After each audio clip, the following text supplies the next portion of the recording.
Hello, everyone. This is Hillary with Dominion Tea, and today we're going to talk about all the creatures that live in and around your favorite drink. So, who is in and around those tea fields besides us humans? The good news is there's a wide variety of them. And in some cases, the more there are, the healthier the tea field. And we'll get into that in a moment. There are some that are absolutely helpful for us, and there are some that are not so much. But they come in all sorts of sizes, from the tiniest little mites and aphids to gigantic Asian elephants. And they each pose their own problems for our tea growers. But they're fun to know about as you enjoy your cup of tea. So let's get started. So let's talk about the small guys first. So there's a wide variety of insects that live in and among the tea plants. And quite frankly, they're a sign of a healthy environment. So when David and I travel and we go out into the tea fields, we're looking for these guys. And who are we looking for? Honestly, I'm starting with the spiders. That gorgeous thing in the middle of the screen is a golden orb. Yes, it is scary. And I will tell you in real life, that picture does not do justice to its size. It's as big as my hand. Those golden orbs are not poisonous, and actually they are there catching the small things and eating the aphids and some of the flying insects, the grasshoppers, as well as the mites. And so if I've got a grower who has promised me they are not using insecticides, the first thing I'm looking for is spiders, because that's going to tell me the truth. If there aren't any spiders in the tea fields, they probably are using an insecticide they're not telling me about, because it's taking out the food sources for these spiders. So whenever I walk a tea field, the first thing I look for is spiders. And yes, that does make a lot of people nervous, but I will tell you, most of them in the tea fields are not poisonous. You give them a little bit of distance, and quite frankly, they're going to get out of your way faster than anything else. So the aphids and the mites we're pretty familiar with here in the United States. We get them on a lot of our plants here. In the cases of the tea plants, they're not going to do a huge amount of damage, because usually they're very isolated infections and are quickly taken care of with neem oil, which is not toxic to humans if you come in contact with it. And quite frankly, it washes off the tea plant with time. So usually the growers will have to reapply neem oil if they're fighting off a small mite or an aphid infestation on the tea plant. We do get snails on tea plants, especially in China. And so I always chuckle about this. Part of the tea sorting process is to take the snail shells out that get shed. Now, periodically you will find, and I will say we have found them here at Dominion Tea as we get our tea in and we inspect, you will find empty shells that were snail shells in and among the tea. And that is a sign, again, that they didn't use pesticides. Now, the snails are in there to eat the tea leaves, so really they got to worry about how to extract them, and there are definitely ways to do that. Neem oil is definitely one of them. There's other things called herbaceous soil, which will stop the snails.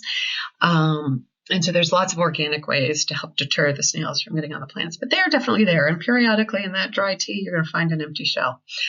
And last but not least, there are grasshoppers, and for those of you that remember, that's an important, helpful insect in our tea, especially in Taiwan. So without these little grasshoppers, and he is awfully hard to see in there, we don't get Oriental Beauty.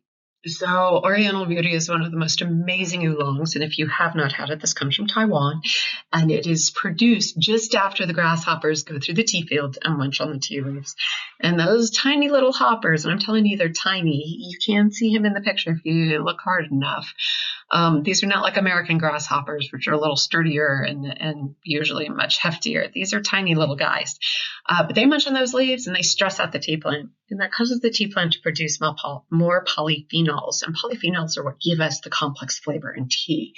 And so what the tea growers discovered centuries ago is that if they harvest the tea leaves, even with those bite marks in them, which doesn't necessarily make them pretty, they're going to come back with a much better flavor. And Oriental Beauty is known for its beautiful complexity of being fruity, floral, and sweet all at the same time. And so hats off to the grasshoppers. We want them around, especially in Taiwan when it comes to oolong production.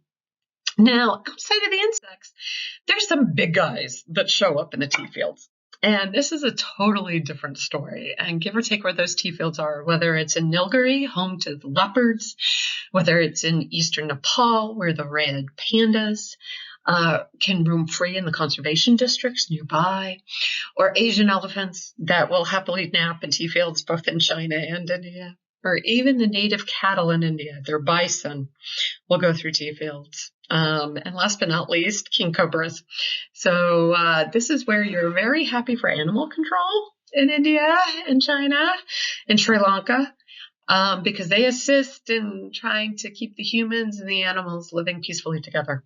And there's a lot of work that's done around that, especially in areas like Assam, where the elephants migrate through the tea fields. And as humans and nature come together, just like we have here in the United States, the two collide. And we have to find a peaceful way for everyone to live together and hopefully not hurt each other.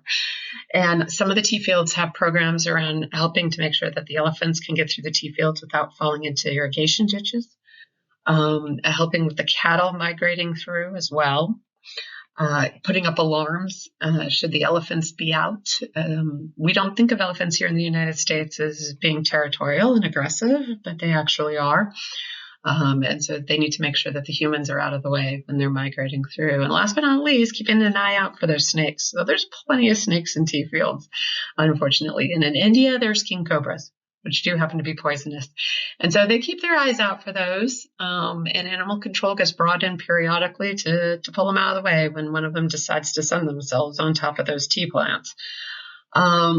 Not a lot of fun to think about, but a natural course of what happens in and around those plants in between harvests and while the tea plants are dormant. So the next time you sit down to appreciate your cup of tea, understand that it is home to creatures both great and small, and appreciate just how connected you are to the rest of the world. We hope you enjoyed learning more about tea with us. Hit the subscribe button so that you can be notified when we add more videos to our channel. And check out the highlighted videos to learn even more about tea. And last but not least, you can check out all of the teas we talk about in our videos at dominiontea.com.